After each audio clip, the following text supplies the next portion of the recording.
Hello guys, நம்ம பார்த்துட்டு இருந்த ட்ராமாவோட தேர்ட் எபிசோட் பார்த்துலாமா?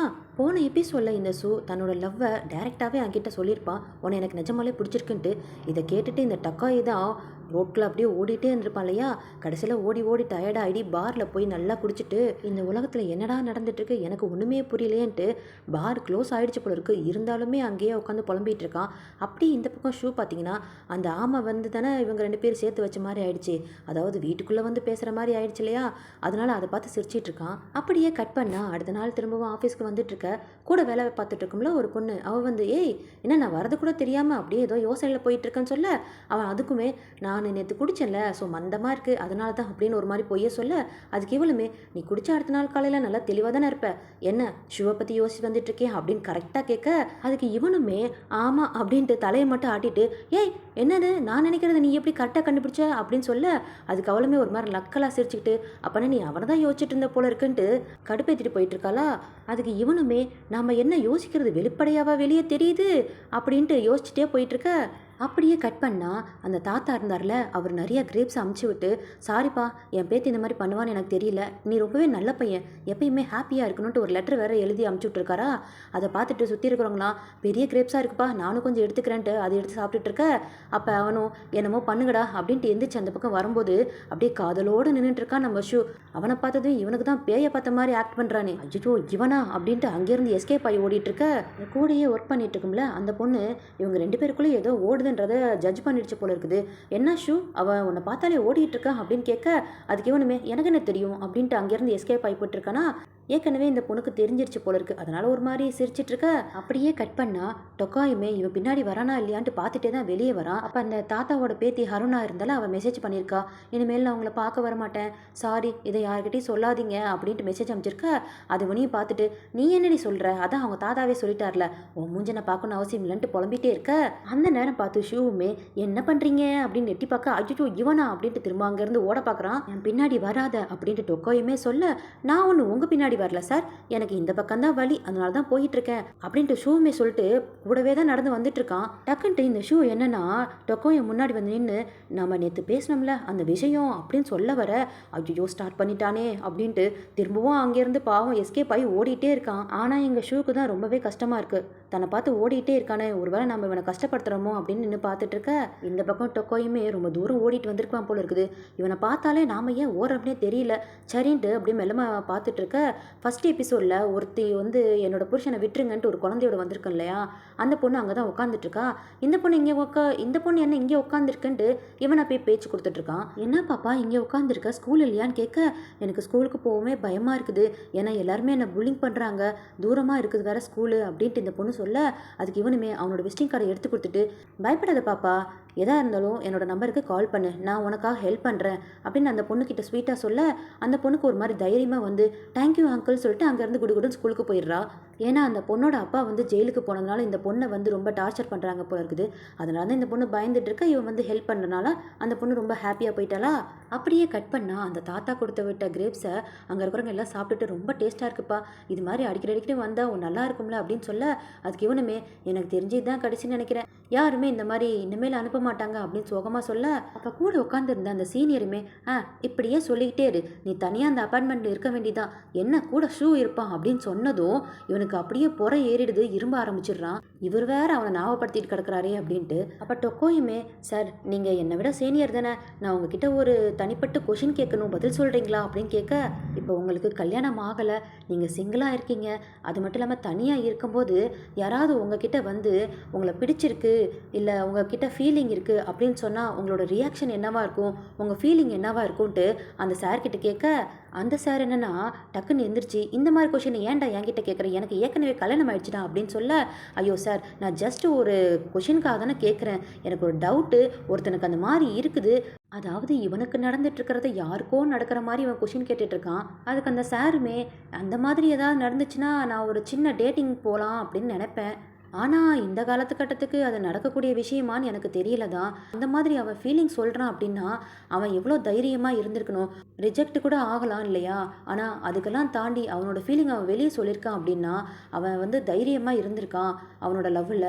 ஸோ அதை வேணால் நம்ம யோசிச்சு பார்க்கலாம். சரி டொக்கோய் இந்த மாதிரி சின்ன சின்ன விஷயத்துக்கெலாம் நீ அப்செட் ஆகாத அப்படின்ட்டு அந்த சாருமே சொல்ல, அதுக்கு இவனுமே சமாளிக்கிற மாதிரி, இல்லை அந்த பையனுக்கு கொஞ்சம் ஓல்டு ஏஜா, ஸோ இந்த மாதிரி விஷயத்தை கேட்டவனே கொஞ்சம் படபடன்னு ஆயிடுச்சு, அதனால தான் எனக்கு தெரியல ஆன்சர், உங்ககிட்ட கேட்டேன் அப்படின்னு மழுப்பி மழுப்பி சொல்லிட்டு இருக்கான். அந்த நேரம் பார்த்து மிஷு மாமான்ட்டு ஒரு பொண்ணு, ஆக்சுவலி ஒரு ரெஸ்டாரண்ட் ஓனர் போல இருக்குது, அவங்க கால் பண்ணுறாங்க ஏதோ பிரச்சனைன்ட்டு. உடனே ஓடி போய் பார்த்தா அவனோட லவ்வர் நினைக்கிறேன் இன்னொருத்தனை போட்டு அடிச்சிட்டு இருக்கானா. இவன் கரெக்டாக போய் ஏன் நாங்கள் போலீஸ் நில்லுங்க அப்படின்னு சொல்ல அவனுமே பிடிச்சிடுறாங்க. அதாவது நம்ம டொக்கோ இதான் போய் அவனை பிடிக்கிறாங்க, விடுங்க அவனையும் கொல்லணும் அவளையும் கொல்லணும் அப்படின்ட்டு வெறி பிடிச்சிட்டு இருக்க. அதுக்கப்புறம் நம்ம பேசிக்கலாம், நீங்கள் கொஞ்சம் காம் டவுன் ஆகுங்க அப்படின்னு சொல்லிட்டு இருக்க. அவன் என்னன்னா அதை கேட்காம துள்ளிக்கிட்டே இருக்கிறான். கரெக்டாக நம்ம ஷூவும் இன்னொரு போலீஸும் வந்து அவனை பிடிச்சிடுறாங்க. அப்போ இந்த பிடிப்பட்டான்ல அவன், மிஷு நீ என்னை விட்டுட்டல இன்னொருத்தங்கிட்ட போயிட்டல அப்படின்னு சொல்ல அந்த பொம்பளை என்னன்னா ஒரு மாதிரி போல இருக்குது. உடனே நம்ம டொக்காயை பிடிச்சிக்கிட்டு, நாம் இங்கே வந்து ரொம்ப வருஷம் ஆச்சு, என்னை ப்ரொடெக்ட் பண்ணுறதுக்கு இந்த டொக்காய் வந்துட்டான், நீங்கள் என்னை பார்த்துப்பீங்கள அப்படின்ட்டு டொக்காய் மேலே சாய போக இவன் என்னன்னா, மேடம் இருங்க நீங்கள் ஏன் இப்படிலாம் பேசிட்டு இருக்கீங்க, டக்குன்னு எந்திரிக்கிறானா. இதையெல்லாம் நின்று பார்த்துட்டே தான் ஷூ இருக்கிறான். ஆனால் அவன் பார்க்குற பார்வை பார்த்தியா, உனக்கு பொண்ணே பிடிக்கல, நீ தானே விலகி வர அப்படின்ற மாதிரி இருக்குது, இவையே நம்மளை இப்படி பார்க்குறான் அப்படின்ட்டு பார்த்துட்டே இருப்பான். இப்போ இந்த பிடிப்பட்டால அவன் என்ன பண்ணுறான், பக்கத்தில் ஒரு இரும்பு மாதிரி இருக்கும், அதை எடுத்து ஏன் லவர்கிட்டயே நீ ஃப்ளர்ட் பண்ணுறியான்ட்டு நம்ம டொக்கோயை அடிக்க வந்துடுறான். இதை பார்த்துட்டு நம்ம ஷூவுமே டக்குன்ட்டு டொக்கோயை வந்து மறைக்க அந்த அடி வந்து நம்ம ஷூ மேலே மண்டையில் நல்லா பட்டுடுது. மண்டையிலேருந்து பொலன்னு ரத்தம் வர ஷூ அதுக்கெல்லாம் தெரியல, ஏன் ஆளையே நீ அடிக்க வந்துட்டியான்ட்டு இந்த பிடிப்பட்டாலும் அவனை போட்டு பொலன்னு பொழந்துடுறான். ஐயோ ரத்தம் வருதேன்ட்டு அந்த பொம்பளையும் துடைக்க போக, விடு இங்கே பாரு டொக்கோய், மிச்ச விஷயத்தில் நீ பார்த்துக்கோ நான் கிளம்புறேன் அப்படின்ட்டு அங்கேருந்து வீர நடந்து போயிட்டு இருக்கானா. ஆனால் நம்ம டொக்கோய்க்கு தான் ஒரு மாதிரி கஷ்டமாக போச்சு, நம்மளை எதுக்கு இப்போ இவன் காப்பாத்தனா அப்படின்ட்டு எல்லா வேலையும் முடிச்சுட்டு ஆஃபீஸ்க்கு வந்ததுமே ஷூ எங்கன்னு ஃபர்ஸ்ட் டொக்கோயை கேட்க, அங்கே இருக்கிறவங்களாம் ஹாஸ்பிட்டலுக்கு போயிருக்கான், தலையில் தான் நல்ல அடி இல்லையா அப்படின்னு சொல்ல எல்லாமே என்னால் தான்ட்டு வருத்தப்பட்டு இருக்க. இன்னொரு ஆஃபீஸர் வந்து கவலைப்படாத அவன் டிஸ்சார்ஜ் ஆகிட்டு போயிட்டான், வீட்டுக்கு போயிருக்கா, கொஞ்சம் ரெஸ்ட் எடுக்கிறதுக்கு அப்படின்னு சொன்னதுக்கப்புறம் தான் இவனுக்கு கொஞ்சம் நிம்மதியாகவே இருக்குது, அப்பாடி அப்படின்ட்டு. அப்போ அந்த பக்கத்தில் வேலை பார்க்குற பொண்ணுமே, நீ வேணா அவனை போய் பார்த்துட்டு வரியா அப்படின்னு ஏற்றி விட, ஷூ எப்பயுமே வீட்டுக்கு வரும்போது ஒரே ஒரு டிஷ் மட்டும் தான் வாங்கிட்டு வருவான், அதையே வாங்கிட்டு அவனை பார்க்கலான்ட்டு போயிட்டு இருக்கானா. போயிட்டே இருக்கும்போது கூட அவன் இவனை காப்பாற்றினா இல்லையா அந்த நினைப்பு அப்படியே வந்துகிட்டே இருக்க. அந்த நேரம் பார்த்து அந்த மாமா ரெஸ்டாரண்ட் ஓரண்ட் இருக்கால, அவர் இருந்துட்டு, சார் நீங்கள் இங்கே தான் இருக்கீங்களா, வாங்க ஒரு எட்டு உள்ளே வந்து குடிச்சிட்டு தான் போகணுன்ட்டு வம்படியாக இழுத்துட்டு போய் ட்ரிங்க் கொடுக்க, அப்போ தான் அவன் அப்செட்டாக இருந்தேன் இல்லையா, எனக்கு வேணாம் அப்படின்னு சொல்ல இவளோட கதையெல்லாம் சொல்லி முடிக்கிறா. இந்த கொஞ்ச நாளுக்கு நான் ரெஸ்டாரண்ட்டை லீவ் விடலான்னு நினைக்கிறேன், ஏன்னா அவன் திரும்பவும் என்னை வந்து பிரச்சனை பண்ணுவான்னு எனக்கு தோணுது. அப்புறம் என்ன அந்த ஷூன்றவர் உங்களோட பார்ட்னரா, அவர் என்ன உங்களை வந்து காப்பாற்றினாரு, அவங்க பார்க்க ரொம்ப ஹேண்ட்ஸமாக இருந்தார். இவனுமே இல்லை சேம் டிபார்ட்மெண்ட் மட்டும் தான் மற்றபடி ஒன்றும் இல்லை அப்படின்னு சொல்ல, அப்படியா அப்புறம் எப்படி அவர் உங்களை வந்து காப்பாற்றினாரு, உங்கள் ரெண்டு பேருக்கும் நல்ல கெமிஸ்ட்ரி ஓடுதே, ஒன்று அப்படியே அவன் ப்ரொடெக்ட் பண்ணும்போது பார்க்க ரொம்ப அழகாக இருந்தது. அப்புறம் என்ன இந்த பாக்ஸு யாருக்கு அப்படின்னு கேட்க, அது நான் சாப்பிட தான் அப்படின்னு இவனுமே சொல்ல, அதுக்கு அந்த அம்மாவுமே, எனக்கு உங்கள் மூஞ்ச பார்த்தா அப்படி தெரியலையே, ரொம்ப வருஷமாக உங்களை நான் பார்த்துட்ருக்கேன், நீங்கள் எப்பயுமே கொஞ்சம் ஆறுனா தானே சாப்பிடுவீங்க, இது ரொம்ப சூடாக இருக்குது, எனக்கு தெரிஞ்சது யாருக்கோ நீங்கள் கொடுக்க போகிறீங்கன்னு நினைக்கிறேன், சரி உங்கள் நினப்பெல்லாம் நல்லபடியாக இருக்கட்டும், நீங்கள் போய் இந்த டெலிவரி கொடுத்துட்டு வாங்க, போயிட்டு வாங்க, குட் லக் அப்படின்னு வேறு அந்த பொம்பளை சொல்லி அனுப்புது.